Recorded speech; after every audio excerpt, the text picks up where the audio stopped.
Thank you, Yogesh. You gave me my wife's topic, so I am on a tight spot. But anyway, I'll try to justify as much as I can. Sir, behind every successful man, there is a lady, and she is your wife. I am very happy. Yeah, the essential part of the joke to start with was actually we have more of lady staff, and so naturally they are more comfortable under a lady supervision. So that is how it has evolved over years. So essentially, HR is perhaps the most important component because uh, the patients, if they spend 2 hours in the hospital, 150 minutes are spent with the staff. So they must understand the goals of the hospital very clearly. And our goals very simple: a fair priced quality eye hospital. That is what we are. And we try to attend everybody's aspiration, respecting their ability to pay. So we have to work hard, because that's the only thing we can do, and assimilate as much technology and systems so that it can come to the cost can be broke even in economies of scale. So essentially what works in Disha so far as the HR perspective is concerned is the ownership of doctors, because here the entire strategy is done from a very uh, doctor point of view, because the strategy means the choices that we make, the pricing that we do, the ultimate end product that we pass on to our patients. They're all doctor driven. And the second thing is we assimilate a lot of technology, systems, data, because now we are a big organization. We have more than 850 staff. We have 100 doctors. So essentially, we have to capture data at every point, because, it is good that there's a Queen's Justice, as they call it in our hospital with my wife. But, if she talks based on data, that makes much more sense. Or when intermediate hierarchy talks to the lower order in the hierarchy, if they talk on data, the conversation becomes very rational. So definitely evolve data systems at every point to where, however small or big your practice is. So it helps you in the long run. When you extrapolate data, you get a lot of important information. And obviously, it is of the order that we don't hire very high profile people. So essentially, the seniors train the juniors, and that's how it goes. And the entire supervision, as I said, is mostly data driven. So this is a very simple, flat organization where I sit, I'm somehow allowed to sit there. And then we have the three arms, Director HR, Director Admin, Director Quality Assurance. And then each center, we have 15 centers, which has a doctor center head.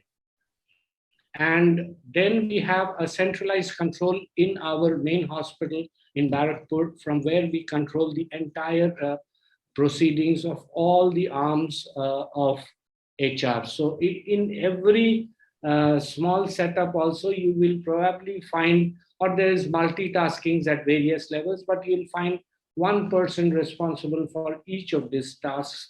And multitasking is definitely important, because we keep one person in each branch, or two persons who can do almost anything in that hospital.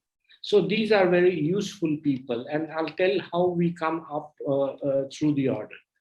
So the recruitment age, because we are almost going to the 25th year, so we recruit young people.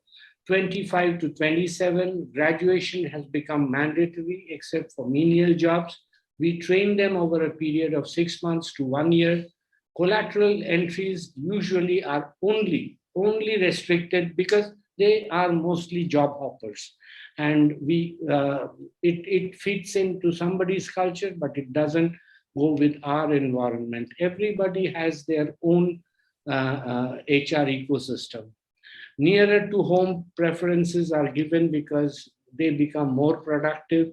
Need is considered as a basic consideration. If you find higher order people, they will hop more. Need is required because if they need the job, they'll work harder, their passion to the job would be more.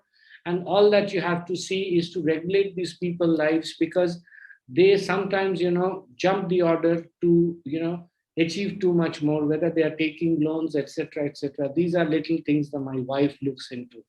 So all statutory things are done, and creating an emotional staff infrastructure, which is through, celebrations and birthdays of children, giving them gifts, etc. And there has to be a redundancy and pipeline, because people will leave. And redundancy because the demand is also, not equal at all times. So we promote collective work, and that is how, at the 4th year of a center, you can understand that this is going to be the growth in the 4th year. So then the projections are made, and anything that is done above the top line, above the projected top line, 5% of that goes to the staff. Usually our staff expenses are around 10%. Doctors' expenses are 20%. Now, to promote individual performance, as I said, like the telephone appointments, the appointment costs us 17 rupees per, and one caller takes up about around 60, I think it's 58 appointments a day. So if they do 70 appointments, then her cost comes down. So we give 50% of the extra work that she has done as a bonus at the end of every month. So this stimulates. And the staff training programs, these are all separate. For this, they get their special roles, they get it, and we talk to them and we consider them. And obviously, these things are very strongly considered. Now, let us come to the more difficult aspect, because everybody wants happy patients, but who's going to give happy patients? Happy doctors. We need to have happy doctors. How do we have it? Because, doctors, of course, they work for, the kick and everything, but they also work for money. We must appreciate that. Because if we have a totally incentive-driven system, then, there will be too much competitive atmosphere. But with only salary, then there is complacency and people feel demotivated. So a salary of an incentive starts at the end of 3 years, and it goes at the entry level. This is what it is. Now let me explain the incentive structure. This is how we pay for the OPD. You can have a snapshot because time is very short, and I'm rather getting into the nitty-gritties. So incentives are calculated on a yearly basis. We don't make it monthly because otherwise there's too much noise. And this also forms the structure for increment. And surgical incentives for SICS, it is 800, 500, so that is 1300. Advice is separate. If a surgeon is only doing OPD, they can earn from the advice itself. And similarly, for phaco, it is 1200, for topical, 500 extra, and for advice, 1000 rupees. For torics and trifocal, there is an additional thing. So this is how it goes for retina, injections, LASIK. Now there's an attendance incentive, which is calculated as 2000 hours per year, and anything above that gets incentivized or deducted. There are academic incentives also. We pay very, we rather award very heavily for academic achievements. So the compliance ratio is another thing, that how much did I order, how much did I advise, because people get trigger happy in this system. So then if you have done better in compliance by 10%, you get 10% of the total value more. So another concept that we have introduced is the brand value. That is, after 10 years of employment, the doctor gets a fair feedback of his brand, and a brand doctor gets 40% more of the procedure, but sees only his patients and nobody from outside. And that is how, when the doctor usually tries to move out by age of 40, where he has created a brand, we prevent that by compensating him more. So that's how it works. So these are the compliance ratios, and this is the ultimate thing, why people work. Yes, I'll just conclude.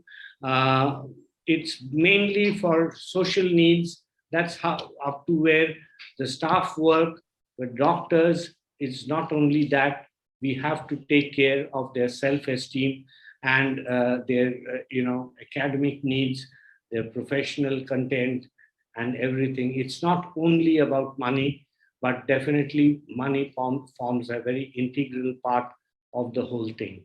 Thank you very much. We will take up questions as they come.